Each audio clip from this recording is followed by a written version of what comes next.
Hi, my name is Karen Fabian and I'm the founder of Bare Bones Yoga, and I want to welcome you to my YouTube channel. If you're here for the first time, thanks so much for taking a moment, and if you've been here before, thank you for coming back. So I've been talking to yoga teachers quite a bit over the past several weeks. It just seems to be a time when teachers are really looking to invest in their learning.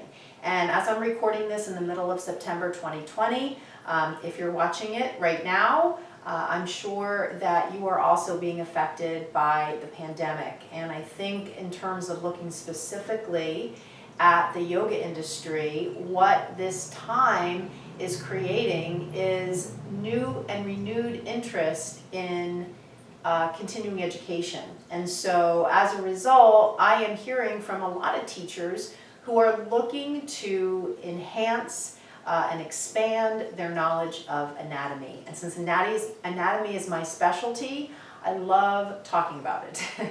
And so for every inquiry I get, I try to take some time to set up a call, and in these conversations I've been having over the past several weeks, I've noticed a recurring theme. And this was one I already knew.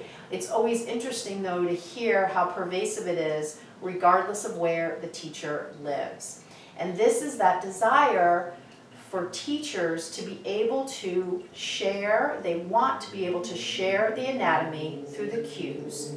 However, they want it to be understandable. And for many teachers, what they've learned around cueing and bringing anatomy into cues is either too complex, or they really don't feel like they understand the anatomy behind the cue. So they're just repeating what they were told to say.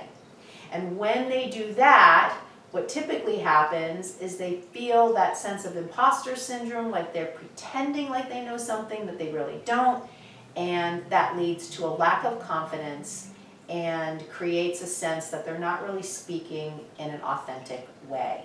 So what I'm going to show you today is give you an idea of a framework you can use to share anatomy-based cues. Now I want to warn you, this is predicated on the idea that you understand the anatomy. And if you are at the point in your learning as a teacher that you know this is a gap for you, I don't want you to worry in this moment. I can still go through the framework, and then I'm going to share something with you at the end that I think will hit the nail on the head, as it were.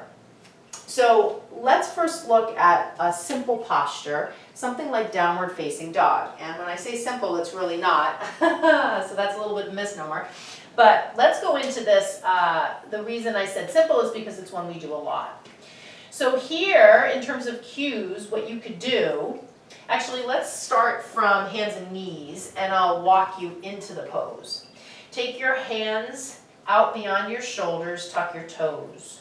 Lift your knees up off the mat, press your seat up and back. Hug your arms in towards your head, spread your fingers wide.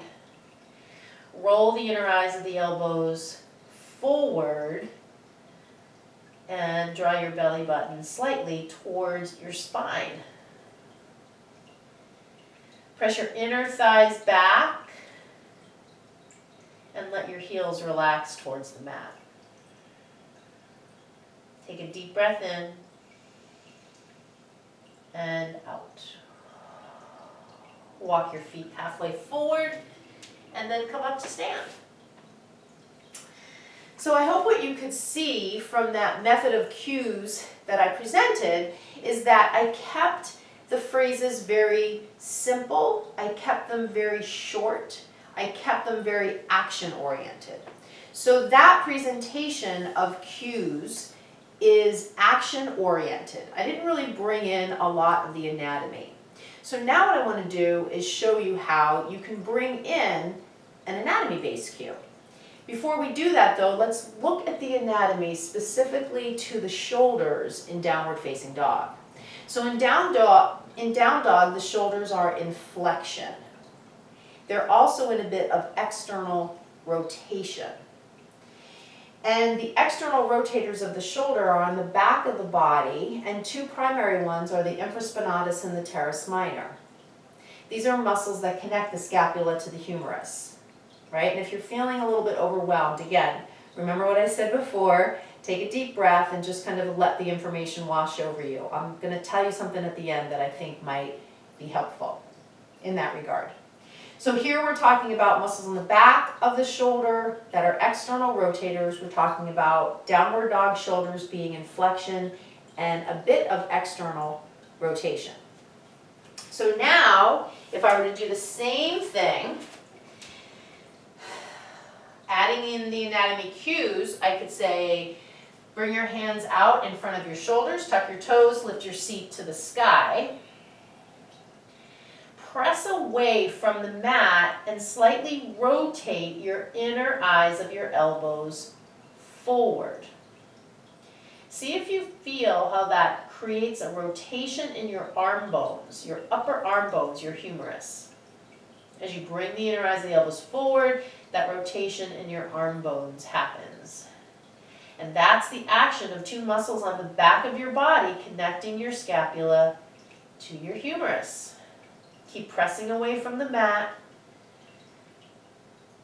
Keep taking the inner eyes of the elbows forward. Take a big breath in and out. Walk your feet halfway up your mat. Bring your feet together and come up to stand. So there you saw I repeated those those action-based cues. And then I stayed a little more focused on what was happening with the elbows. Because when infraspinatus and teres minor as muscles, part of the rotator cuff group, create that external rotation, they do it by rotating the humerus. And when the humerus rotates, thus rotating in the shoulder socket, the shoulder joint, the two muscles are creating that rotation. So if I can focus my cues on the action they do, I can then add the names of the muscles and help the students connect the two. Connect the name of the muscles with the action they do, and then see for them how it helps the posture be more steady, be more clear to them in terms of what they're doing. So that is one example of how you could take a pose like downward dog, which we certainly teach a lot, and you could completely speak to action cues, or you could add in a framework of using action cues with an anatomy-based cue.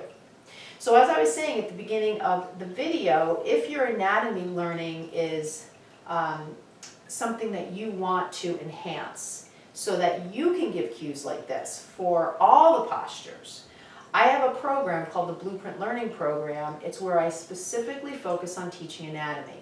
And it's not just a course, I add live coaching as well. And the live coaching is really where teachers learn cues frameworks like this and how to blend the anatomy into the cues they're using.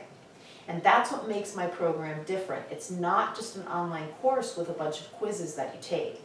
It's really, really important that that live coaching component be there so that you can stay on track, kind of build in a little bit of accountability, and most importantly, learn through the dialogue, just like you would have in a live workshop, how to blend the anatomy into cues. So I'm going to add the waitlist link to this video.